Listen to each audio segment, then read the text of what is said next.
हो गया स्टार्ट, ठीक है।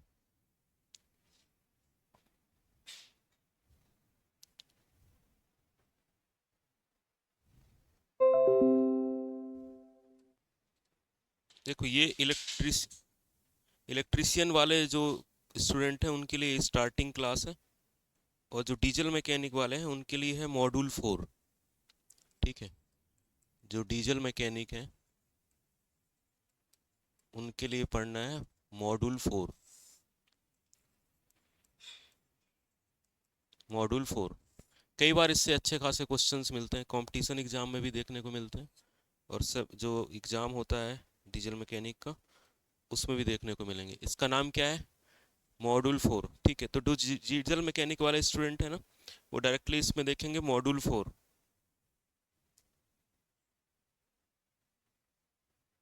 बाकी इलेक्ट्रिशियन वालों को तो शुरुआत ही समझो। हाँ हाँ, मतलब यहाँ से इलेक्ट्रिसिटी का स्टार्टअप हो जाता है। ठीक है, यहाँ से विद्युत का स्टार्टिंग हो जाएगा। ठीक है, देखो इलेक्ट्रिसिटी का हर जगह उपयोग होता है, बिना इलेक्ट्रिसिटी के तो अब आजकल लाइफ पॉसिबल ही नहीं है ना। पंखा अगर आपके जीवन से निकाल लिया जाए तो आपका जीवन फिर से पहले जैसा हो जाएगा, फिर हाँ, 10 साल पहले नहीं, 100 साल पहले चला जाएगा। ठीक है, क्योंकि इलेक्ट्रिसिटी काफ़ी समय से कुछ गांव तक नहीं पहुंच पा रही थी, लेकिन बाकी जगह तो इलेक्ट्रिसिटी है। अब तो आदमी बिजली नहीं मिल रही तो एक काम करते हैं, सोलर लगा लेते हैं, बिना बिजली के रह नहीं पा रहा है। ठीक है, तो यहाँ पर जैसे हम बात करें कि कोई भी दुनिया की मशीन है आजकल बिना इलेक्ट्रिकल और इलेक्ट्रॉनिक्स के नहीं चलती। ठीक है, कोई भी ब्रांच का होगा उसको इलेक्ट्रिकल इलेक्ट्रॉनिक्स तो पढ़ना ही पड़ेगा। ठीक है, उसके बिना वो चीज़ें नहीं चलती हैं। पूरी जितनी भी डिवाइस है ना, इलेक्ट्रॉनिक डिवाइसेस होती हैं, जो कंप्यूटर वाली जितनी भी डिवाइस है सब इलेक्ट्रॉनिक डिवाइसेस हैं। ठीक है, जिसमें हम सेमीकंडक्टर चिप का उपयोग करते हैं, तो चिप से कंट्रोलिंग करना आसान होता है।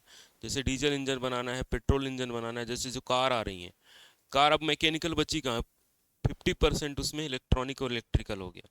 पूरा कंट्रोलिंग इलेक्ट्रिकल इलेक्ट्रॉनिक्स से है। जैसे डोर ऑटोमेटिकली खुलना, यहाँ तक कि ऑटोमेटिकली कार भी हो गई हैं। ठीक है, तो कार ऑटोमेटिकली कैसे पॉसिबल है? इलेक्ट्रॉनिक्स का यूज करके।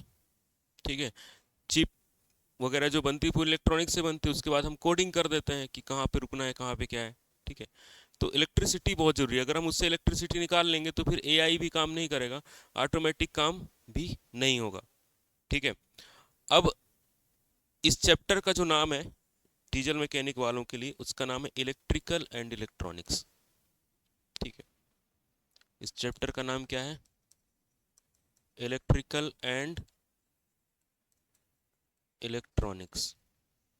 ठीक है, इलेक्ट्रॉनिक्स और इलेक्ट्रिकल दो चीज़ों को पढ़ना है, इलेक्ट्रिकल्स भी पढ़ना है और इलेक्ट्रॉनिक भी पढ़ना है। ठीक है, तो सबसे पहले हम इसके बेसिक में चलते हैं और बेसिक की बात करते हैं। ठीक है, और छोटी छोटी चीज़ों के बारे में बात करते हैं। सबसे पहले हम बात करते हैं इसमें, सब लोग एटम के बारे में जानते हैं, परमाणु के बारे में। क्या होता है परमाणु?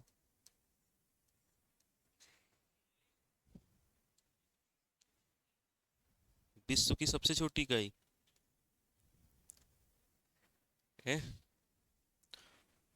सबसे छोटी इकाई विश्व की क्या कहलाती? परमाणु कहलाती। ऐसा थोड़ी होता है, परमाणु यूनिट थोड़ी है। हुँ? कोई भी पदार्थ जो होता है वो परमाणु से मिलकर बना होता है। किसी भी परमाणु में अनगिनत एटम्स होते हैं। ठीक है, जैसे ये एक हमारा पदार्थ है, मैटर है, इसमें अनगिनत नंबर में क्या होंगे? परमाणु होंगे। ठीक है, तो प्रत्येक वस्तु जो है वो काय से मिलकर बनी होती है? एटम से मिलकर बनी होती है। ठीक है, परमाणु से मिलकर बनी होती है। ठीक है, तो दुनिया की सारी वस्तुएं किससे मिलकर बनी होती हैं? परमाणु से मिलकर बनी होती हैं। ठीक है, सभी वस्तुएं किससे मिलकर बनी होती हैं? परमाणु से मिलकर बनी होती हैं।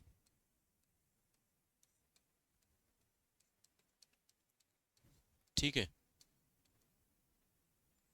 सारे जितने भी ऑब्जेक्ट हैं, जितने भी वस्तुएं हैं, किससे मिलकर बनी होंगी? परमाणु से बनी होंगी। और किसी छोटी सी वस्तु में भी ना अनगिनत परमाणु होते हैं जिनको हम गिन नहीं सकते। ठीक है, तो प्रत्येक वस्तु में अनगिनत परमाणु होते हैं। ठीक है, एक छोटा सा कोई भी अगर हम वस्तु देखते हैं उसके भी परमाणु को हम नहीं गिन पाएंगे, असंख्य परमाणु होते हैं। ठीक है, अब परमाणु की संरचना के बारे में बात करते हैं, स्ट्रक्चर के बारे में बात करते हैं। ठीक है, एटॉमिक स्ट्रक्चर, इसको कहा जाता है परमाणु की क्या संरचना, परमाणु की संरचना। ठीक है, अब जितने भी परमाणु होते हैं सब परमाणु की जो संरचना होती है वो अलग अलग होती है। ठीक है, जितने भी पदार्थ होंगे सब पदार्थ के अलग अलग परमाणु होंगे। ठीक है, जैसे हम बात करें कि एक साधारण परमाणु की बात करें तो परमाणु के बीच में एक नाभिक होता है। ठीक है, सेंटर पे क्या होता है, एक नाभिक होता है, न्यूक्लियस होता है। ठीक है, और इस न्यूक्लियस के चारों ओर इस तरीके से कक्षाएं बनी होती हैं। ठीक है, ये नाभिक है बीच में और यहाँ पर क्या बनी होती हैं, कक्षाएं बनी होती हैं। ठीक है, ऑर्बिट्स होते हैं, इसके बाहर क्या बनाए जाते हैं, हाँ जो ऑर्बिट्स बनाए जाते हैं। समझ में आ रही बात? परमाणु के बीच में क्या होता है, एक नाभिक होता है, नाभिक के चारों ओर दीर्घ वृत्ताकार में, ठीक है, क्या बनी होती हैं, कक्षाएं बनी होती हैं। समझ में आ रहा है? परमाणु के बीच में, बीचों बीच ये क्या होता है, नाभिक होता है। ठीक है, और इसके चारों ओर इस तरीके से कक्षाएं बनी होती हैं। ठीक है, कक्षाएं मतलब जैसे क्लासेस होती हैं तो क्लासेस में स्टूडेंट पाए जाते हैं, तो कक्षाओं में क्या पाया जाता है, इलेक्ट्रॉन पाया जाता है। ठीक है, तो जो परमाणु है, परमाणु में सबसे पहला इंपॉर्टेंट भाग है इसके केंद्र में, इसके केंद्र में कहां पर, सेंटर पे क्या होता है, नाभिक होता है। सेंटर में क्या होता है, नाभिक होता है। ध्यान रहेगा सभी को, परमाणु के सेंटर पे क्या होता है, नाभिक होता है। ठीक है, तो रदरफोर्ड ने ये बताया कि जो नाभिक होता है उसमें कौन सा चार्ज होता है, धनात्मक चार्ज होता है। ठीक है, जो नाभिक होता है इसके अंदर दो लोग होते हैं, नाभिक के अंदर दो लोग होते हैं, एक होता है प्रोटॉन, एक क्या होता है, प्रोटॉन। नाभिक के अंदर दो चीजें होती हैं, एक क्या होता है, प्रोटॉन, और एक होता है, हाँ गुड, क्या होता है, न्यूट्रॉन होता है। नाभिक के अंदर दो चीजें होती हैं, एक क्या होता है, प्रोटॉन होता है और एक न्यूट्रॉन होता है। ठीक है, और नाभिक के बाहर क्या होती हैं, कक्षाएं होती हैं। नाभिक के बाहर क्या होती हैं, कक्षाएं। इन कक्षाओं पर, ठीक है, इन ऑर्बिट्स पर, ये जो ऑर्बिट्स होते हैं इन ऑर्बिट्स पर कौन पाया जाता है, इलेक्ट्रॉन पाया जाता है। ठीक है, अगर एग्जाम में पूछता है कि नाभिक के बाहर जो कक्षाएं होती हैं वहां पर कौन पाया जाता है, इलेक्ट्रॉन। ठीक है, कक्षाएं वो होती हैं जहां पर इलेक्ट्रॉन के पाए जाने की पॉसिबिलिटी ज्यादा होती है, उसे क्या कहा जाता है, कक्षाएं कहा जाता है। ठीक है, ऑर्बिट्स मतलब जहां पर इलेक्ट्रॉन के पाए जाने की पॉसिबिलिटी ज्यादा होती है उसको क्या कहा जाता है, कक्षाएं। तो बीच में नाभिक है। ठीक है, नाभिक में कौन कौन है, प्रोटॉन है प्लस न्यूट्रॉन है। इसके बाहर एक कक्षाएं बनी होती है जहां पर क्या पाया जाता है, इलेक्ट्रॉन पाया जाता है। ठीक है, बीच में क्या है, नाभिक, नाभिक के चारों ओर क्या है, कक्षाएं, उन कक्षाओं में कौन पाया जाता है, इलेक्ट्रॉन पाया जाता है। ठीक है, जैसे सूर्य होता है, सूर्य के चारों ओर कौन चक्कर लगाते हैं, ग्रह चक्कर लगाते हैं। स्टार के चारों ओर ग्रह चक्कर लगाते हैं। ठीक है, जैसे पृथ्वी है, ठीक है, शनि है, सारे ग्रह क्या करते हैं, सूर्य के चारों ओर दीर्घ वृत्ताकार में में चक्कर लगाते हैं। उसी तरीके से इलेक्ट्रॉन नाभिक के चारों ओर कक्षाएं लगाता है। ठीक है, ये कक्षाओं में इलेक्ट्रॉन क्या करता है, घूमता है। इलेक्ट्रॉन दो तरीके से घूमता है, एक घूमता है खुद, ठीक है, जैसे पृथ्वी खुद घूमती है, फिर सूर्य के चारों ओर चक्कर लगाती है। ठीक है, वैसे ये खुद भी घूमता है। ठीक है, एक होता है परिक्रमा करना और एक होता है स्पिन करना। ठीक है, एक होता है रोटेट करना, घूर्णन करना, और एक होता है परिक्रमण करना। तो ये परिक्रमा भी करता है और क्या करता है, खुद रोटेट भी करता है। घूमता भी है, ठीक है। तो जब ये इस तरीके से घूमता है, ऐसे घूम रहा होता है, तो इसको क्या कहा जाता है, घूर्णन, रोटेट हो रहा है, ठीक है। और जब ये ऐसे घूमता है, इस तरीके से घूमते जा रहा है, ठीक है, तो इसको क्या कहा जाता है, परिक्रमा करना, परिक्रमण कहा जाता है, परिक्रमण काल, ठीक है। तो ये जो इलेक्ट्रॉन है ये चारों ओर एक ही कक्षा में घूमता है, ठीक है। अगर एक ही कक्षा में घूमता है तो उसमें ऊर्जा की आवश्यकता नहीं पड़ती है, ठीक है। अगर एक ही कक्षा में घूमता है तो इसमें ऊर्जा परिवर्तित नहीं होती है, एनर्जी रिलीज नहीं होती है, ठीक है। तो इलेक्ट्रॉन इसी पे घूमते रहता है, ठीक है। अब जैसे यहाँ है, यहाँ से यहाँ आ जाएगा, ठीक है, यहाँ से यहाँ आ जाएगा, कुछ देर में यहाँ पहुंच जाएगा, ऐसे घूमता रहेगा। लेकिन इसमें के घूमने से कोई वर्क नहीं होता है, काम नहीं होता है, ठीक है। जैसे मान लो ये जो मटेरियल है ये बना हुआ है, तो इसमें भी क्या होंगे, परमाणु होंगे, परमाणु के अंदर इलेक्ट्रॉन होंगे, वो इलेक्ट्रॉन भी इस तरीके से रिवॉल्व कर रहे होंगे, ठीक है। वो सारी चीजें हमें दिखती नहीं है, ठीक है, सब हम नहीं देख सकते हैं, ठीक है। तो यहाँ पर जो इलेक्ट्रॉन है ये कहाँ पाया जाता है, कक्षाओं में पाया जाता है, ठीक है। इलेक्ट्रॉन कहाँ पाया जाता है, कक्षाओं में, ठीक है। अब नाभिक में के मुख्य भाग कौन कौन से हो गए, 3 भाग हो गए, कौन कौन से,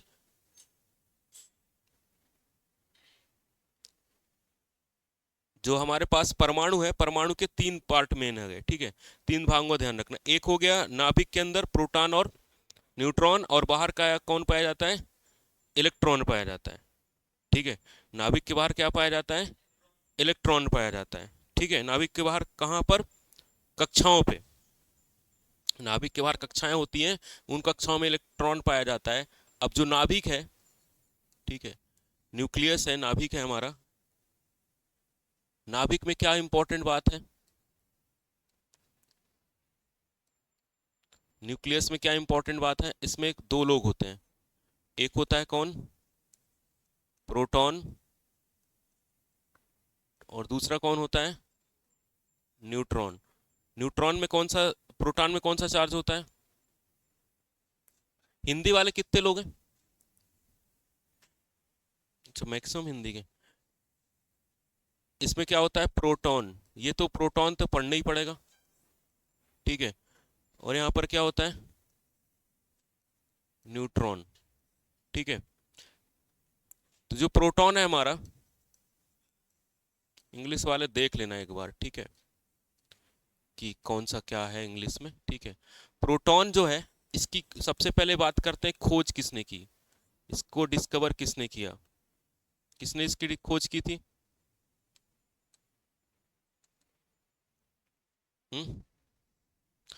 प्रोटॉन की खोज की थी किसने, गोल्डस्टीन ने, किसने को खोज करी थी, गोल्डस्टीन ने, हाँ, गोल्डस्टीन ने। और न्यूट्रॉन की, इसकी खोज किसने करी थी, इसकी खोज करी थी जेम्स चैडविक, जेम्स चैडविक,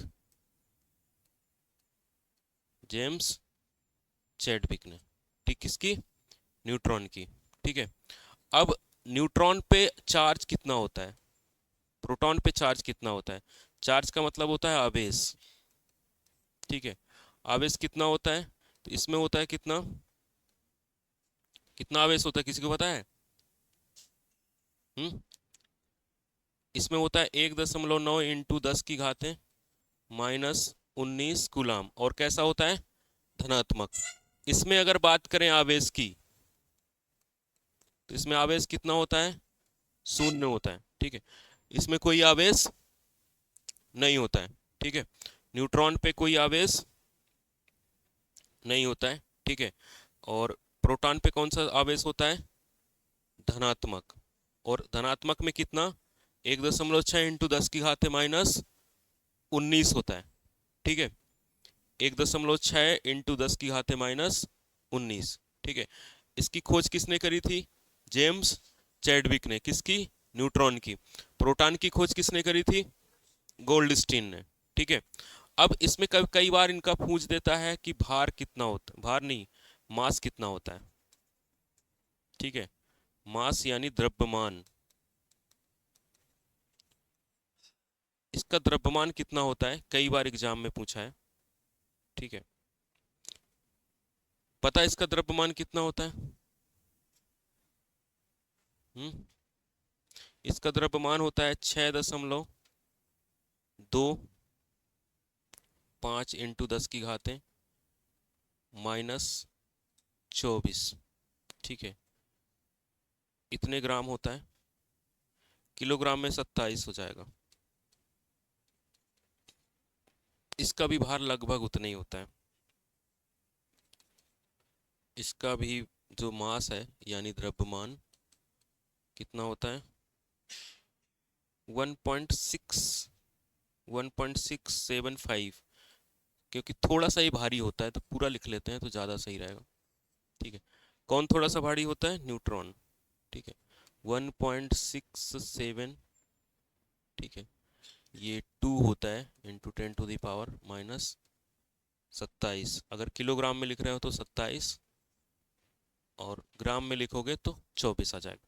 ठीक है, इसका जो भार होता है, ठीक है, मास होता है, भार तो फिर हमें डब्लू उसका मल्टीप्लाई करना पड़ेगा जी का। जी का बताया था ना कैसे मल्टीप्लाई करना है। हम्म,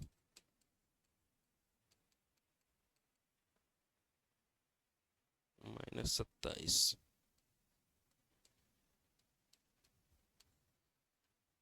ठीक है, दोनों का मास लगभग बराबर दिख रहा है, द्रव्यमान बराबर दिख रहा है, लेकिन हल्का सा 7.2 है, उसमें 5 लिखा हुआ है। ठीक है, तो ये थोड़ा सा अंतर है दोनों में। ठीक है, रेलवे में क्वेश्चन आया था तो पूछा था कि कौन भारी होता है, न्यूट्रॉन, प्रोटॉन, इलेक्ट्रॉन। तो प्रोटॉन और इसमें कौन भारी है, न्यूट्रॉन भारी है। ठीक है, न्यूट्रॉन क्या है, भारी है। न्यूट्रॉन में हल्का सा, बहुत ज़्यादा तो नहीं, हल्का का, तो हम जनरली ये कहते हैं कि लगभग न्यूट्रॉन का भार और प्रोटॉन का भार क्या होता है, बराबर होता है। ठीक है, दोनों के भार को हम बराबर मान लेते हैं, होता नहीं है लेकिन हम मान लेते हैं। ठीक है, इसके बाद आते हैं इलेक्ट्रॉन पे।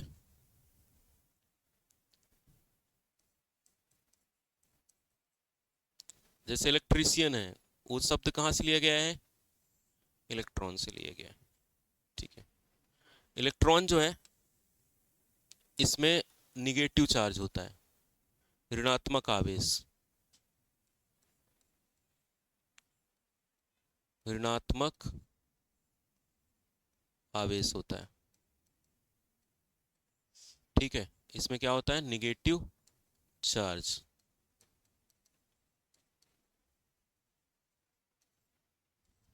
ठीक है, किसमें नेगेटिव चार्ज होता है, इलेक्ट्रॉन पे। और कितना होता है, तो इसमें नेगेटिव चार्ज होता है -1.6 इंटू 10 की घातें -19 कूलाम। जितना प्रोटॉन पे पॉजिटिव होता है उतना इलेक्ट्रॉन पे निगेटिव होता है। ठीक है, जितना प्रोटॉन पे पॉजिटिव उतना इलेक्ट्रॉन पे निगेटिव। यहाँ पे लिख देता हूँ, जितना प्रोटॉन पर पॉजिटिव चार्ज उतना इलेक्ट्रॉन पर निगेटिव होता है। ठीक है, जितना इलेक्ट्रॉन पर पॉजिटिव चार्ज उतना प्रोटॉन पर, जितना प्रोटॉन पर पॉजिटिव चार्ज उतना इलेक्ट्रॉन पर नेगेटिव, और पॉजिटिव और निगेटिव मिलके क्या हो जाते हैं, जीरो, यानी न्यूट्रल हो जाएंगे।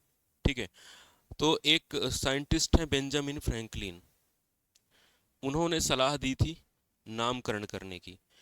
ठीक है, कि प्रोटॉन पर कौन सा चार्ज होगा, इलेक्ट्रॉन पर कौन सा चार्ज होगा। ठीक है, तो आवेश का नामकरण किया था बेंजामिन फ्रैंकलिन ने। उन्होंने कहा था मैथमेटिक्स में ऐसे दो शब्द हैं जिनको जोड़ने पर जीरो हो जाता है, बाकी दुनिया में कहीं ऐसा कुछ नहीं है जिनको जोड़ने पर जीरो हो जाए, एक पॉजिटिव और एक नेगेटिव। धन और ऋण को जोड़ोगे तो क्या आ जाएगा, जीरो हो जाएगा, न्यूट्रल हो जाएगा। ठीक है, इस वजह से इलेक्ट्रॉन पे जो है कौन सा चार्ज होता है, निगेटिव। ठीक है, कितना होता है, 1.6 इंटू 10 की घातें 19। और प्रोटॉन पे कितना चार्ज होता है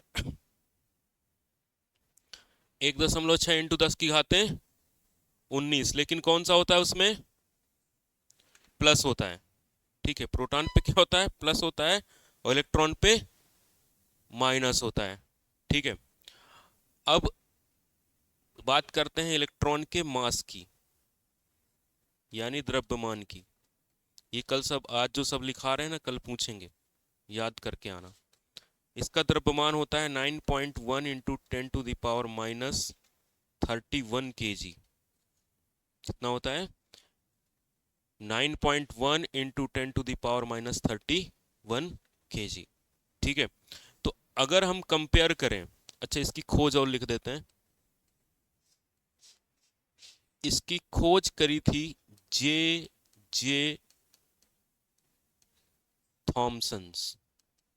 किसने करी थी, जे जे थॉमसन। ठीक है, साइंटिस्ट का नाम है जे जे थॉमसन। तो इसकी खोज किसने करी थी, जे जे थॉमसन ने।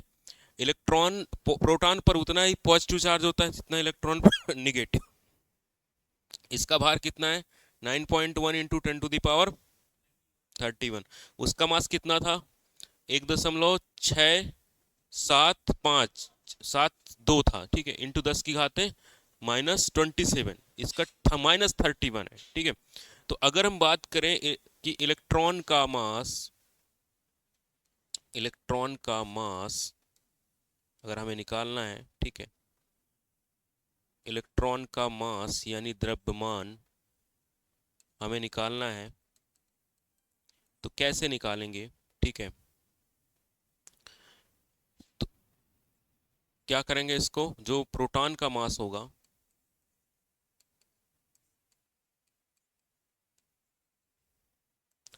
उसको डिवाइड कर देंगे 1840 से।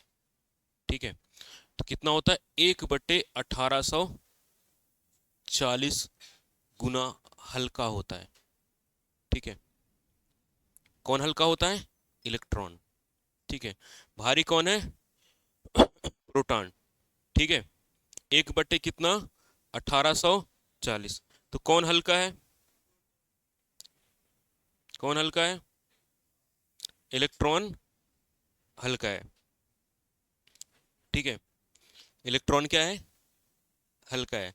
तो किसको चलाना आसान होगा, इलेक्ट्रॉन को कि प्रोटॉन को, इलेक्ट्रॉन को। ठीक है, तो इलेक्ट्रॉन हल्का होने की वजह से जो भी इलेक्ट्रिफिकेशन होता है, जो जो भी विद्युतीकरण होता है, जो भी इलेक्ट्रिकल का काम होता है, वो सब इलेक्ट्रॉन करता है। क्योंकि प्रोटॉन क्या है, भारी है और नाभिक के अंदर है, तो उसको नाभिक से निकालना भी टफ होता है। तो जो भी हम ऊर्जा देते हैं, जैसे हमारे पास वोल्टेज आया, हमने वोल्टेज दिया, तो कंडक्टर के अंदर से कौन जाएगा, इलेक्ट्रॉन भाग लेगा। ठीक है, तो विद्युत का जितना भी काम होता है इलेक्ट्रॉन की वजह से होता है। विद्युत का बहना, विद्युत को स्टोर करना, सब किसकी वजह से होता है, इलेक्ट्रॉन की वजह से होता है। ठीक है, तो इलेक्ट्रॉन की उपस्थिति ही बताती है विद्युत। अगर कहीं पर इलेक्ट्रॉन उपस्थित है तो क्या बता देते हैं, इलेक्ट्रिसिटी उपलब्ध है। जैसे हम पानी भर लिए तो पानी उपलब्ध हो गया, वैसे हम इलेक्ट्रॉन भर लिए कहीं पे तो इलेक्ट्रॉन इकट्ठा हो गया। ठीक है, क्लियर सभी को यहाँ तक। तो इलेक्ट्रिफिकेशन जो होती है, जो विद्युत होता है, विद्युत के लिए कौन उत्तरदायी होता है, इलेक्ट्रॉन। ठीक है, विद्युतीकरण के लिए इलेक्ट्रॉन रिस्पॉन्सिबल होता है, यानी जो भी इलेक्ट्रिकल का काम होगा सबका सब कौन करेगा, इलेक्ट्रॉन करेगा। ठीक है, यानी विद्युत बह रही है, विद्युत यहीं पर है, तो सबके लिए कौन जिम्मेदार है, इलेक्ट्रॉन जिम्मेदार। ठीक है, इस वजह से पूरे का नाम क्या होता है, इलेक्ट्रिसिटी नाम होता है। ठीक है, सबका नाम क्या होता है, इलेक्ट्रिसिटी नाम होता है। ठीक है, हर जगह इसका नाम क्या दिया दिया जाता है, इलेक्ट्रिसिटी नाम दे दिया जाता है। ठीक है, अब जो नाभिक होता है, नाभिक के बाहर क्या होती हैं, कक्षाएं पाई जाती हैं। ठीक है, उन कक्षाओं में कौन पाया जाता है, इलेक्ट्रॉन पाया जाता है। ठीक है, अब जो नाभिक है, ये नाभिक हो गई। हो गया हमारा न्यूक्लियस। इसके बाहर कक्षाएं होती हैं। एक कक्षा ये हो गई, दूसरी कक्षा ये हो गई, तीसरी कक्षा ये हो गई, ऐसे चौथी कक्षा ये हो गई। ठीक है, इन कक्षाओं का नाम क्या होता है? KLMN। इसका नाम क्या होता है? K। इसका नाम क्या होता है? L। इसका नाम क्या होता है? M। और इसका नाम क्या होता है? N। ये कक्षाएं होती हैं। ठीक है, इन कक्षाओं में जो इलेक्ट्रॉन भरे जाते हैं वो 2n² के हिसाब से भरे जाते हैं। ठीक है, इन कक्षाओं में, ठीक है, इन ऑर्बिट्स में इलेक्ट्रॉन 2n² के आधार पर भरे जाते हैं। और भी कई सारे नियम होते हैं, पर हम 2n² का नियम ध्यान रखेंगे, क्योंकि 2n² के नियम से हमारा काम हो जाएगा। ठीक है, n बराबर कितना है? तो n बराबर है 1 2 3 4 ऐसे। तो n बराबर जब हम 1 रखेंगे, ठीक है, तो इलेक्ट्रॉन की संख्या कितना आएगी? ठीक है, कितना आएगा? k में कितने इलेक्ट्रॉन आ जाएंगे? 2। कितने इलेक्ट्रॉन जाएंगे k में? 2। n बराबर हम 2 रखेंगे, 2 का स्क्वायर 4। ठीक है, तो 4 दूनी 8। तो m में कितने अधिकतम इलेक्ट्रॉन आएंगे? 8। n में कितने आ जाएंगे?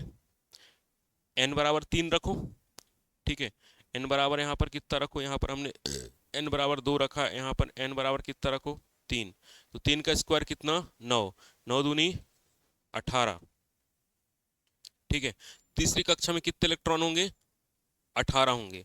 ठीक है, चौथी कक्षा KLM के, अच्छा ये L होगी ना, ये कौन सी होगी? L दिख रहा है पीछे, ये L है, ये M।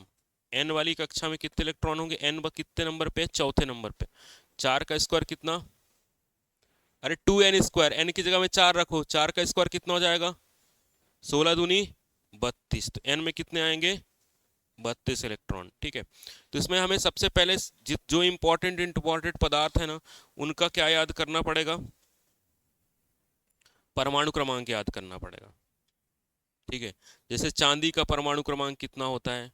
ठीक है, परमाणु क्रमांक बताता है कि प्रोटॉन की संख्या कितनी है। प्रोटॉन की संख्या इलेक्ट्रॉन की संख्या के बराबर होती है। जितने प्रोटॉन होंगे उतने इलेक्ट्रॉन होंगे। ठीक है, तो हमें क्या याद करना पड़ेगा? परमाणु संख्या।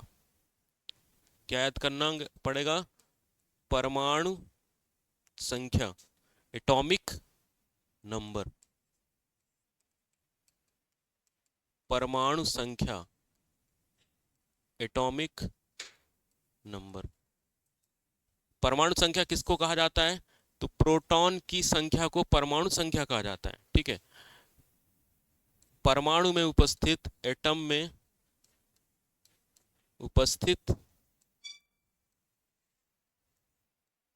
प्रोटॉन की संख्या, प्रोटॉन की संख्या क्या कहलाती है? संख्या एटॉमिक नंबर कहलाती है। किसको कहा जाता है एटॉमिक नंबर? परमाणु संख्या किसको कहा जाता है? प्रोटॉन की संख्या। लेकिन हमें यह पता है कि प्रोटॉन की संख्या और इलेक्ट्रॉन की संख्या क्या होती है? बराबर। ठीक है, प्रोटॉन की संख्या इलेक्ट्रॉन की संख्या क्या होती है? प्रोटॉन किसके बराबर होता है? इलेक्ट्रॉन के बराबर होता है। ठीक है, प्रोटॉन किसके बराबर होता है? इलेक्ट्रॉन के बराबर। लेकिन प्रोटॉन को दान नहीं किया जा सकता, डोनेट नहीं किया जा सकता। इलेक्ट्रॉन को डोनेट किया जा सकता है, इलेक्ट्रॉन की साझेदारी हो सकती है। इस वजह से अगर हमने कहा इलेक्ट्रॉन की संख्या, तो इलेक्ट्रॉन क्या किया जा सकता है? दान किया जा सकता है। तो इलेक्ट्रॉन की संख्या कम ज्यादा परमाणु के अंदर हो सकती है, लेकिन प्रोटॉन फिक्स रहेंगे। ठीक है, इलेक्ट्रॉन दान कर सकता है या इलेक्ट्रॉन एक्सेप्ट भी कर सकते हैं। ठीक है, तो परमाणु संख्या किसको कहा जाता है? इलेक्ट्रॉन में परमाणु संख्या किसको कहा जाता है? प्रोटॉन की संख्या, इलेक्ट्रॉन की संख्या नहीं, प्रोटॉन की संख्या। प्रोटॉन की संख्या क्या कहलाती है? परमाणु संख्या कहलाती है। ठीक है, जैसे एल्युमिनियम है, एल्युमिनियम में कितने प्रोटॉन होते हैं 13, तो उसकी परमाणु संख्या कितनी हो जाती है? 13 हो जाती। ठीक है, एल्युमिनियम में कितनी हो जाती है? 13 हो जाती है। ठीक है, तो कुछ पदार्थों का हमें याद करना पड़ेगा, जैसे सबसे ज्यादा यूज होता है कॉपर और एल्युमिनियम। ठीक है, तो कॉपर का परमाणु संख्या कितना होता है?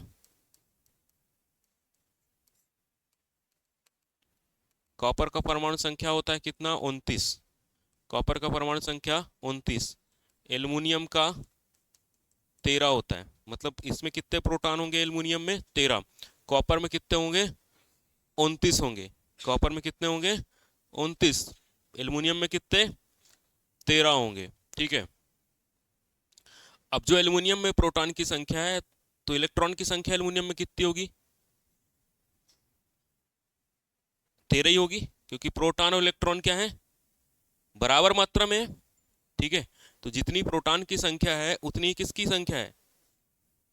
इलेक्ट्रॉन की संख्या है। ठीक है, जितनी प्रोटॉन की संख्या है उतनी किसकी संख्या है? इलेक्ट्रॉन की संख्या है। ठीक है, तो वो बराबर होंगे, लेकिन इलेक्ट्रॉन को दान किया जा सकता है, प्रोटॉन को दान नहीं किया जा सकता। ठीक है, इलेक्ट्रॉन ट्रेवल कर सकता है, एक स्थान से दूसरे स्थान तक जा सकता है, प्रोटॉन नहीं जाएगा, उसके अंदर ही रहेगा। नाभिक के अंदर ही क्या रहेगा? प्रोटॉन, क्योंकि उसको निकालने के लिए बहुत सारी ऊर्जा की आवश्यकता पड़ती है। ठीक है, उसको निकालने के लिए क्या पड़ती है? बहुत सारी ऊर्जा की आवश्यकता पड़ती है। ठीक है, तो प्रोटॉन की संख्या इलेक्ट्रॉन की संख्या के बराबर है, इसलिए जो परमाणु होता है वो उदासीन होता है। परमाणु क्या होता है? उदासीन होता है। ठीक है, परमाणु उदासीन होता है यानी न्यूट्रल होता है। परमाणु क्या होता है? एटम क्या होता है? उदासीन होता है। ठीक, इसलिए जो पदार्थ होते हैं ना, वो भी उदासीन होते हैं। क्या होता है? न्यूट्रल। ध्यान रहेगा, परमाणु क्या होता है? उदासीन होता है। तो जो जितने भी पदार्थ हैं वो क्या होते हैं? उदासीन होंगे। ठीक है, जैसे ये है, ये करंट मार रहा है क्या? नहीं मार रहा है, क्योंकि ये क्या है? उदासीन है। इसमें जितने परमाणु है उतने, जितने इलेक्ट्रॉन है उतने प्रोटॉन है। ठीक है, तो परमाणु उदासीन है, ये परमाणु से मिलकर बना हुआ है। ठीक है, इसलिए ये करंट नहीं मारेगा। ठीक है, तो करंट कौन मारेगा? अगर हम इसमें से कुछ इलेक्ट्रॉन निकाल लें या कुछ इलेक्ट्रॉन इसको दे दें, इसके अंदर क्या आ जाए? चार्ज आ जाए। इसके अंदर क्या आ जाए? चार्ज आ जाए, तो ये क्या करेगा? करंट मारना चालू कर देगा। परमाणु क्या होता है? उदासीन होता है। ध्यान रहेगा, परमाणु क्या होता है? उदासीन होता है। ठीक है, याद रखना, एल्युमिनियम का परमाणु क्रमांक और कॉपर का परमाणु क्रमांक। ठीक है, अब पहली कक्षा में कितने 8 इलेक्ट्रॉन होंगे? 2। 2 के बाद तीसरे में 8, दूसरे में 8, तीसरे में 18। ठीक है, तो 8 तो 10, 18 10 28। तो चौथी कक्षा में, अरे एक बचा ना इसका, कॉपर का अगर हम देखें तो कॉपर में पहली कक्षा में कितने इलेक्ट्रॉन होंगे? पहली कक्षा में 2, दूसरे में 8, तीसरे में 18। तो 8 तो 10, 18 10 28, एक बचा ये। तो इसकी बाहरी कक्षा में कितना इलेक्ट्रॉन होगा?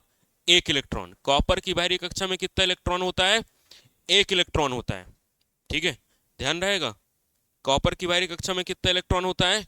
1 इलेक्ट्रॉन। एल्युमिनियम में पहली कक्षा में कितना? 2, दूसरे में कितना? 8, तीसरे में कितना? 3। 13 पूरे हो गए। तो इसकी बाहरी कक्षा में, बाहरी कक्षा में कितने इलेक्ट्रॉन होंगे? 3। इसकी बाहरी कक्षा में कितने इलेक्ट्रॉन होते हैं? 1 होते हैं। ठीक है, इनकी बाहरी कक्षा में इलेक्ट्रॉन कितने होते हैं? 1 होते हैं। ठीक है, इलेक्ट्रॉन की संख्या देख के भी हम बता सकते हैं कि बाहरी कक्षा में कितने इलेक्ट्रॉन होंगे। 1 होगा, 2 होगा, 3 होगा, 4 होगा। कितने इलेक्ट्रॉन होंगे? ठीक है, परमाणु संख्या के आधार पर हम बता सकते हैं। ठीक है, क्योंकि ये इससे पूरा पूरा इलेक्ट्रिकल आगे चल के पूरा इलेक्ट्रीशियन बनता है। ठीक है, इस वजह से इनमें एक एक चीज पढ़ना इंपॉर्टेंट होता है। ठीक है, एक एक चीज पढ़ना पड़ेगा इसमें। ठीक है, अब देखो इसमें कक्षाएं हैं। ठीक है, इसमें कक्षाएं जो हैं, ठीक है, अगर हम अंदर वाली कक्षा से बाहर वाली कक्षा में जाएंगे तो ऊर्जा का स्तर बढ़ेगा, एनर्जी लेवल बढ़ेगा। और बाहर से अंदर वाली कक्षा में जाएंगे तो ऊर्जा का स्तर क्या होगा, घटेगा। समझ आ रहा है? ठीक है। जैसे मान लो तुम लोग घर के अंदर कब रहोगे, जब तुम्हारे पास पैसा नहीं रहेगा। पैसा आया तुरंत उड़, ठीक है, पहले घर से उड़ोगे, फिर भोपाल से उड़ोगे, फिर इंडिया से उड़ोगे, और ज्यादा पैसा आ गया तो विदेश चले जाओगे, है ना। तो ऊर्जा का स्तर इस बात पे निर्भर करता है कि बाहर कक्षा से अंदर की तरफ जाओगे तो ऊर्जा कम होने लगेगी, फिर पैसा खत्म हो जाएगा, वापस घर आ जाओगे, है ना। पैसा खत्म, वापस घर आ जाओगे, है ना। तो इसमें ऊर्जा की बात करें, ऊर्जा स्तर की बात करें, तो सबसे ज्यादा ऊर्जा जो होती है किस में होती है, एन वाली कक्षा पे। ठीक है, या हम इनको पहली दूसरी, इसको पहली ले लें, इसको दूसरी ले लें, इसको तीसरी और इसको चौथी। तो सबसे ज्यादा ऊर्जा किस में होगी, चौथी में। चौथी के बाद किस में होगी, तीसरी में। तीसरी के बाद किस में होगी, दूसरी में। सबसे कम ऊर्जा किस में होगी, पहले वाली पे। ठीक है, पहली वाले पे क्या ऊर्जा होगी, ऊर्जा कम होगी। ठीक है, अब इस इलेक्ट्रॉन को जो अंदर है उसको अगर ऊर्जा दे दी जाए, अब हालांकि इतना अंदर नहीं पहुंच पाता, लेकिन जो बाहरी कक्षा में इलेक्ट्रॉन होता है, जैसे कोई परमाणु है, परमाणु की बाहरी कक्षा में इलेक्ट्रॉन है, ठीक है, तो बाहरी कक्षा में इलेक्ट्रॉन है, उसको अगर ऊर्जा दे दें तो इलेक्ट्रॉन बाहर निकल आएगा, उस परमाणु को छोड़ देगा। ठीक है, वो तभी तक परमाणु के साथ है जब तक उसको ऊर्जा नहीं मिल रही है। जैसे उसको ऊर्जा मिली तो ऊर्जा ग्रहण करने के बाद क्या करेगा, उस परमाणु को छोड़ के चला जाएगा। ठीक है, जैसे सोलर सेल होते हैं, सोलर सेल पे जैसे लाइट पड़ती है, जैसे उसको ऊर्जा मिलती है वो तुरंत बाहर निकल आता है और बिजली बन जाती है। अगर उस पर लाइट ना पड़े, ऊर्जा ना मिले उस इलेक्ट्रॉन को, तो वो बाहर नहीं निकलेगा, फिर सोलर एनर्जी नहीं काम करेगी। ठीक है, तो इलेक्ट्रॉन में जैसे ही ऊर्जा पड़ती है तो वो क्या करता है, कक्षा छोड़ देता है। ऊर्जा किस फॉर्म में मिले, लाइट के फॉर्म में मिले, हीट के फॉर्म में, या तो गर्मी के रूप में मिल जाए या प्रकाश के रूप में मिल जाए, दो तरीके से उसको ऊर्जा मिल सकती है। परमाणु के बाहर जो इलेक्ट्रॉन होता है उस इलेक्ट्रॉन को दो तरीके से ऊर्जा मिल सकती है। कौन कौन से तरीके से ऊर्जा मिल सकती है, लाइट और हीट, तापमान और लाइट के फॉर्म में। ठीक है, प्रकाश के फॉर्म में। ठीक है, अगर इसको ऊर्जा मिल जाती है तो ये क्या करेगा, नाभिक को छोड़ देगा। तो सबसे बाहरी जो कक्षा होती है उसमें ऊर्जा का स्तर सबसे क्या होता है, सबसे अधिक किस में होता है, हम्म,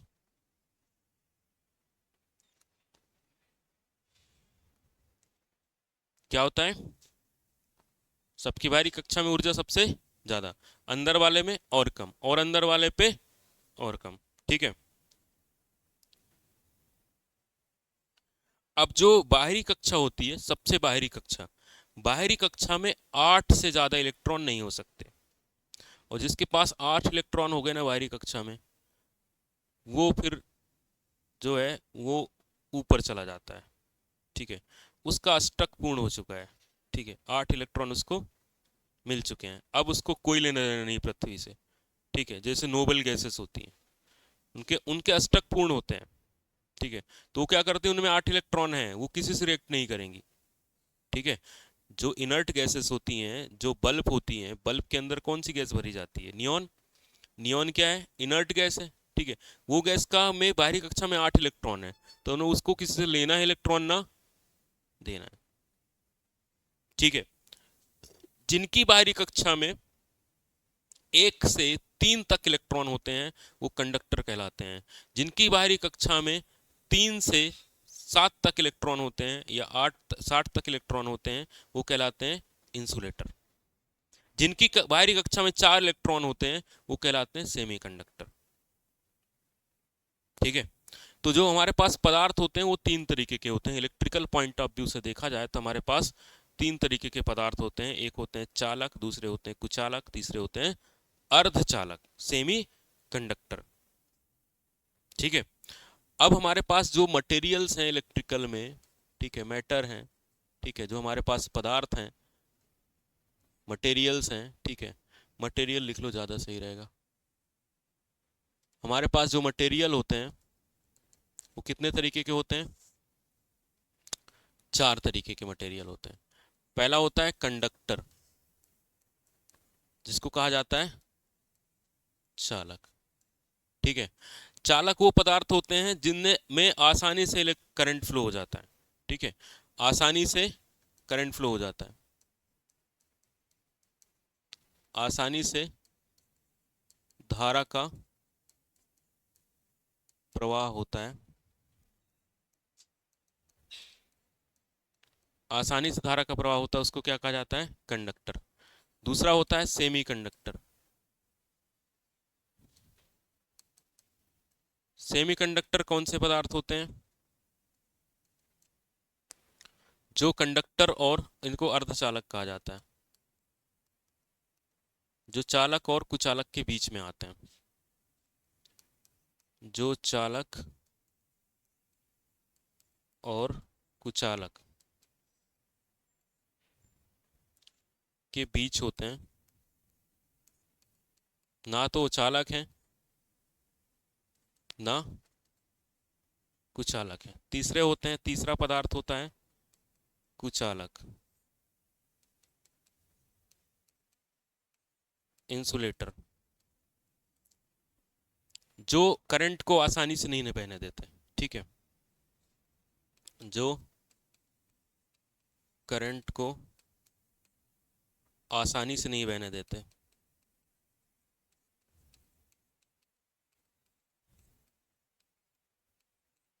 आसानी से नहीं बहने देते, उनको क्या कहा जाता है?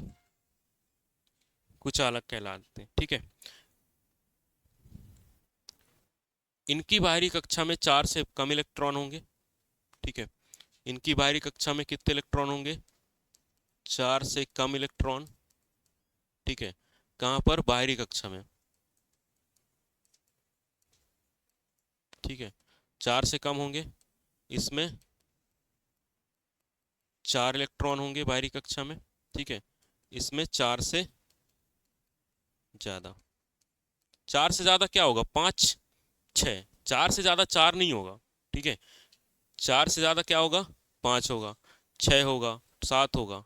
ठीक है, 8 तो होना ही चाहिए। 8 अगर हो गए तो उसका अष्टक पूर्ण हो गया, फिर वो किसी से क्रिया ही नहीं करेगा, किसी से रिएक्ट ही नहीं करेगा। ठीक है, तो जिनकी बाहरी कक्षा में 8 इलेक्ट्रॉन हो गए ना, तो वो तो फिर किसी से रिएक्ट ही नहीं करेगा। ठीक है, तो जो चालक होते हैं उनकी बाहरी कक्षा में 4 से कम इलेक्ट्रॉन होते हैं। ठीक है, चालक में बाहरी कक्षा में कितने इलेक्ट्रॉन होते हैं? 4 से कम। ठीक है, अब जो चालक होते हैं, जितने भी मेटल्स होते हैं, सब क्या किस में आते हैं? चालक में। जितने भी मेटल्स होते हैं वो सब किस में आते हैं? चालक में। जैसे क्या है? चांदी। विद्युत का सबसे अच्छा चालक क्या है? चांदी, सोना। ठीक है, उसके बाद कॉपर। हाँ, कॉपर के बाद एल्युमिनियम, और क्या आता है? तांबा हो तो गया, कॉपर तांबा ही तो है। हम्म, जिंक हो गया, लेड हो गया, पीबी। ठीक है, टिन हो गया, टिन के बाद नाइक्रोम हो गया। नाइक्रोम नहीं, वो लिख लो, टंगस्टन, डब्लू, टंगस्टन। ठीक है, ये सब किस में आते हैं? चालक में। अर्धचालक में जो है सेमीकंडक्टर में क्या आते हैं? इसमें आता है सिलिकॉन और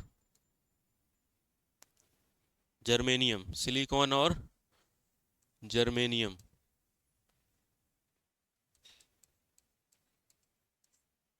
सिलिकॉन और जर्मेनियम किस में आता है? जर्मेनियम सेमीकंडक्टर पे।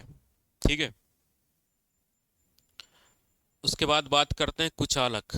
कुचालक में कौन कौन आता है? इसमें आता है कौन सा? रबर। लकड़ी भी कुचालक कहलाता है, रबर हो गया। और पीबीसी हो गया, और पेपर हो गया, हालांकि पेपर भी लकड़ी से ही बनता है, और कपड़ा, कपड़ा भी लकड़ी से ही बनता है। हाँ।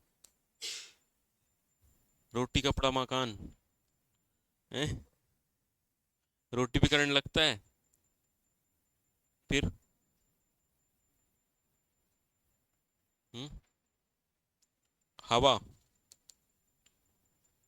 हवा भी कुछ अलग है, चालक थोड़ी है हवा। अगर हवा चालक होती तो वहां से करंट डायरेक्ट हमारे तक नहीं पहुंच जाता है। हवा क्या है, कुछ अलग पदार्थ है, ठीक है। चीनी मिट्टी, चीनी क्या कर रहा है, फिर आवाज कहाँ से आ रही, कहाँ से आ रही है आवाज, कौन घिस रहा था। हम्म, चीनी मिट्टी, चीनी मिट्टी देखा है, ग्लास, ठीक है। ग्लास जो है ये भी किस में आता है, कुछ अलग पदार्थ है। इन पदार्थ से करंट नहीं लगेगा, ठीक है। इन पदार्थ से करंट नहीं लगेगा, इन पदार्थों से करंट लगेगा, ठीक है। प्लास्टिक हो गया, ठीक है। हाँ, प्लास्टिक भी इसी में आएगा। प्लास्टिक, पीवीसी, ये सब अलग अलग चीजें हैं, सभी में अंतर है, ठीक है। तो ये कुछ अलग पदार्थ होते हैं, कुछ अलग से करंट नहीं जाएगा, ठीक है। कुछ अलग अगर पदार्थ होगा तो करंट नहीं जाएगा, और अगर कुछ अलग पदार्थ नहीं होगा तो करंट लगेगा। इसलिए कंडक्टर के ऊपर हर जगह क्या लगाया जाता है, कुछ अलग लगाया जाता है, ठीक है। जितने भी कंडक्टर होते हैं उनके अंदर कुछ अलग पदार्थ लगाया जाता है, ठीक है। क्लियर है सबको। तीन तरीके के पदार्थ होंगे, एक कंडक्टर होगा जिसमें करंट लगेगा, एक सेमी कंडक्टर होगा जो ना तो कंडक्टर है ना तो इंसुलेटर है, और तीसरे क्या होंगे, कुछ अलग पदार्थ, इसमें से करंट हमें नहीं लगेगा, ठीक है। तो कभी भी हम किसी चीज को टच करते हैं तो इंसुलेटेड होके, यानी कुछ अलग पदार्थ से टच करते हैं इलेक्ट्रिसिटी की किसी भी पदार्थ को, तो ठीक है। क्या करते हैं उस पर, कैसे टच करेंगे हम, कुछ अलग पदार्थ का यूज करके, ठीक है। नहीं तुम्हारा डीजल इंजन के साथ ही तुम बह जाओगे, ठीक है। तो इस बात का ध्यान रखना है कि कोई भी इलेक्ट्रिसिटी वाला सामान है तो उसको अगर हम छू रहे हैं तो क्या करेंगे, उसको हम इंसुलेटेड होके छुएंगे, ठीक है। अब एक कॉन्सेप्ट होता है अर्थिंग का।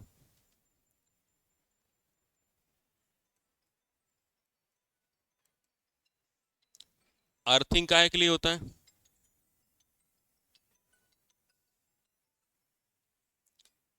अर्थिंग,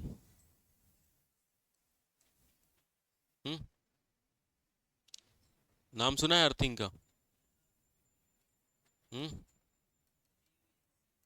करीबी है। क्या होता है अर्थिंग,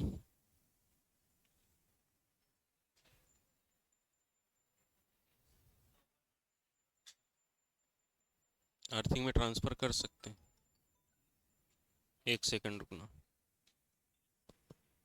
क्लास में हूँ अभी।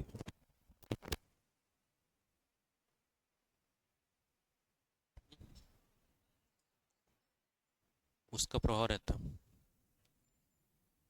अर्थिंग कर से ग्राउंड दे सकते हैं। अर्थिंग ग्राउंडिंग एक ही होता है दोनों का मतलब, ठीक है। अब अर्थिंग का मतलब समझो, अर्थिंग का मतलब क्या होता है, अर्थिंग या ग्राउंडिंग, ठीक है।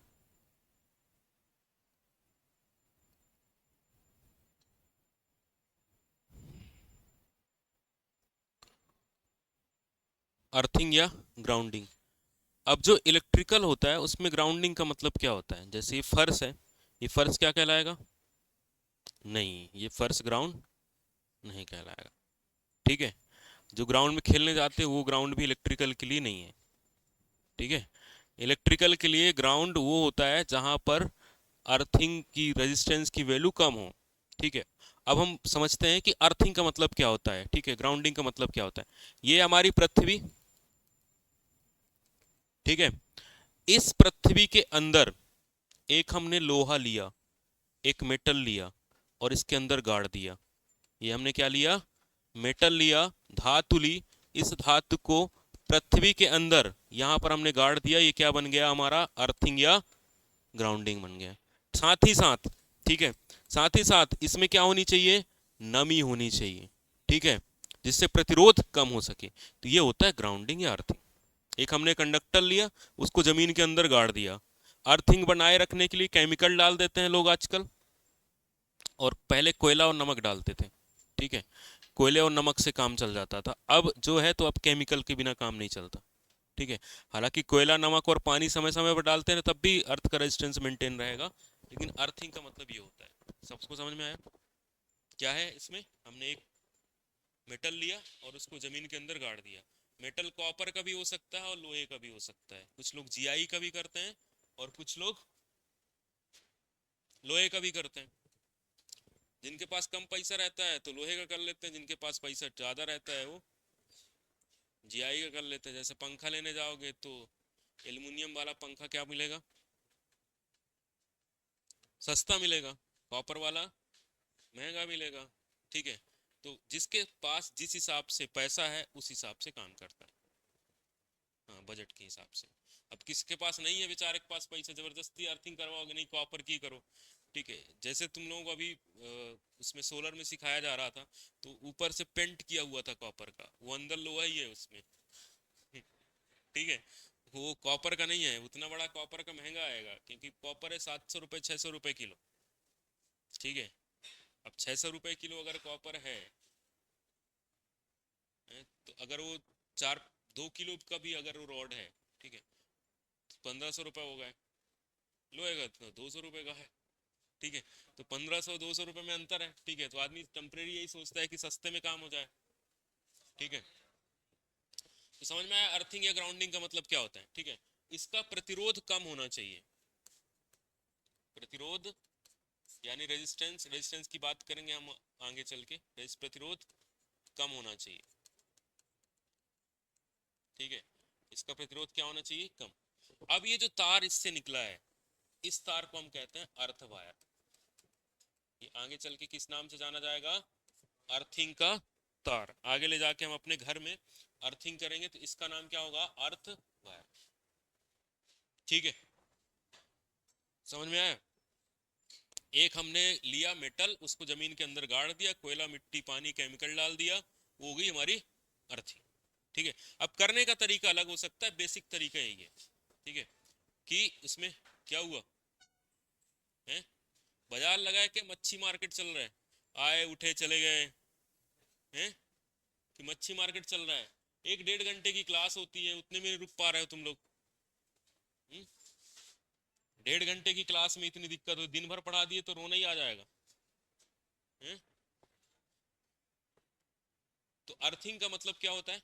जमीन के अंदर हमने एक वायर, कॉपर, एक क्या कर दिया, कॉपर या कोई भी मेटल को गाड़ दिया, तो अर्थिंग, उसका प्रतिरोध क्या हो जाएगा? कम हो जाएगा, ठीक है। अब अर्थिंग की क्यों जाती है? तो अर्थिंग की जाती है किसके लिए? सुरक्षा के लिए। किसके लिए की जाती है? सुरक्षा के लिए, सेफ्टी के लिए अर्थिंग की जाती है, ठीक है। कि हमें क्या मिल जाए? सुरक्षा मिल जाए, ठीक है। अर्थिंग का मेन उद्देश्य क्या होता है? सेफ्टी, ठीक है। कि हम क्या रहें? सेफ रहें, ठीक है। हम सेफ रहेंगे तो हुँ? हम सेफ रहेंगे तो क्या होगा? जिंदा रहेंगे। सुरक्षा के लिए की जाती है, मतलब सेफ्टी क्यों जरूरी है? जिंदा रहने के लिए। अधमरे रहोगे तब भी तो जिंदा रहोगे, हैं? अगर अधमरे रहते हो तब भी तो जिंदा रहोगे, ठीक है। लेकिन अधमरे रहोगे तो काम नहीं कर पाओगे, ठीक है। तो अर्थिंग की जाती है सुरक्षा के लिए। अब किसकी सुरक्षा करना है, ठीक है। अर्थिंग की सुरक्षा करने के लिए की जाती है। सुरक्षा दो तरीके से की जाती है। एक की जाती है इंसान की, ठीक है। एक की जाती है जिंदा जो लोग हैं, ठीक है। जैसे इंसान हो गया, जानवर हो गए, ठीक है, इनके लिए, ठीक है। एक की जाती है ह्यूमन सुरक्षा के लिए, ठीक है, इंसान की सुरक्षा के लिए। और एक की जाती है मशीन की सुरक्षा के लिए। इंसान को भले लग जाए, मशीन को खराब नहीं होना चाहिए। एक होता है एक अर्थिंग की जाती है किसी की सुरक्षा के लिए, इंसान की सुरक्षा के लिए, और एक की जाती है मशीन की सुरक्षा के लिए। ठीक है, तो अर्थिंग दो तरीके की होती है, एक होती है सिस्टम अर्थिंग और एक होती है इक्विपमेंट अर्थिंग। ठीक है, एक होती है सिस्टम अर्थिंग और एक होती है इक्विपमेंट अर्थिंग। सिस्टम अर्थिंग की जाती है जैसे हमारे घर में कूलर पंखा नहीं, सिस्टम अर्थिंग की जाती है जो हमारे घर में सप्लाई आती है, उसमें 3 वायर आते हैं। ठीक है, कि 4 आते हैं। 3 फेस होगा तो 4 वायर आएंगे, और सिंगल फेस होगा तो 2 तार आएंगे। एक आता है फेस का और एक आता है न्यूट्रल का। ठीक है, एक फेस का आता है, एक न्यूट्रल का आता है। तो वो जो न्यूट्रल आता है उसको जो ग्राउंडिंग की जाती है ट्रांसफार्मर के पास, ट्रांसफार्मर पे, उसको कहा जाता है सिस्टम अर्थिंग। और इक्विपमेंट अर्थिंग उसमें की जाती है जैसे हमने कोई बिजली का उपकरण लेके आए, उस बिजली के उपकरण का भाग कोई मेटल का बना हुआ है, तो वो मेटल पे हो सकता है लीकेज करंट आ जाए, तो अगर उसको छुओगे ना तो फिर मजा आ जाएगा। ठीक है, तो अगर मजा लेना चाहते हो तो फिर अर्थिंग मत करो, है ना। डेली छुओगे बढ़िया तो मजा आ जाया करेगा। ठीक है, दिन भर काम बना रहा करेगा। एक बार टच करोगे तो ठीक है, दोबारा हिम्मत नहीं पड़ेगी टच करने की। ठीक है, कई बार ऐसा होता है कि जैसे कूलर है घर पे, लोहे वाला कूलर जो आता है, उसको जाओगे धोखे से टच हो गया, वो झन्न से करंट मारता है साइड में, है ना। उसमें उसका कारण यही है, उस पर लीकेज करंट आ रहा होता है। ठीक है, उसको अगर हम चाहते हैं कि वो करंट हमें ना लगे, तो अगर हम उसको अर्थ कर देते हैं तो सुरक्षा हो जाएगी। ठीक है, तो एक होती है इक्विपमेंट अर्थिंग जिसमें हम इक्विपमेंट की सुरक्षा करते हैं, और एक होती है सिस्टम अर्थिंग जिससे हम क्या करते हैं, सिस्टम की सुरक्षा करते हैं। और इक्विपमेंट अर्थिंग में इंसान की सुरक्षा करते हैं। जैसे हम कूलर को अर्थ कर रहे हैं तो उससे हमें करंट लगेगा तो हम बच रहे हैं ना। अगर कूलर से करंट लग रहा है तो कूलर को क्या दिक्कत है, कूलर को कोई दिक्कत है क्या? अगर कूलर को करंट लग रहा है तो कूलर को कोई प्रॉब्लम, प्रॉब्लम किसको है, इंसानों को है। तो इंसान की सुरक्षा के लिए इक्विपमेंट अर्थिंग की जाती है। ठीक है, तो इंसान जो होता है उसको बचाना है तो कौन सी अर्थिंग, इक्विपमेंट अर्थिंग। ठीक है, इक्विपमेंट अर्थिंग, और इसको कहा जाता है सिस्टम अर्थिंग। अगर सिस्टम में अर्थिंग नहीं है तो इक्विपमेंट खराब हो जाएगा।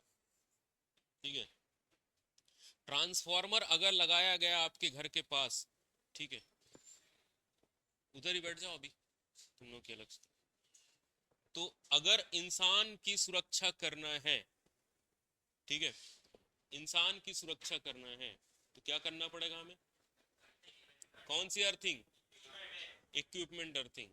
और अगर इक्विपमेंट को बचाना है तो सिस्टम अर्थिंग करनी पड़ेगी। ठीक है, अगर सिस्टम में अर्थिंग नहीं की गई, बिजली विभाग वाले पैसा बचाने के लिए ट्रांसफार्मर में अर्थिंग नहीं किया आपके घर के पास, तो आपके घर में जितने बल्ब लगेंगे वो जल्दी जल्दी फ्यूज होंगे। ठीक है, जल्दी जल्दी फ्यूज होंगे। एक बार हुआ था ऐसा कि जो अशोका गार्डन वाली लाइन थी वहां पर अच्छे से अर्थिंग नहीं करी थी तो फ्यूज हो रहे थे। तो अगर आपके घर में बल्ब फ्यूज हो रहे हैं उसका मतलब अर्थिंग सही से नहीं है, या तो वोल्टेज कम ज्यादा हो रहा है। ठीक है, वोल्टेज कम ज्यादा हो रहा है या अर्थिंग नहीं है। ठीक है, इसकी नोट्स बना लेना, कल ये पूछेंगे। ठीक है, सबको आना चाहिए। हाँ, पीडीएफ अभी डाल देंगे इसकी, पीडीएफ में मिल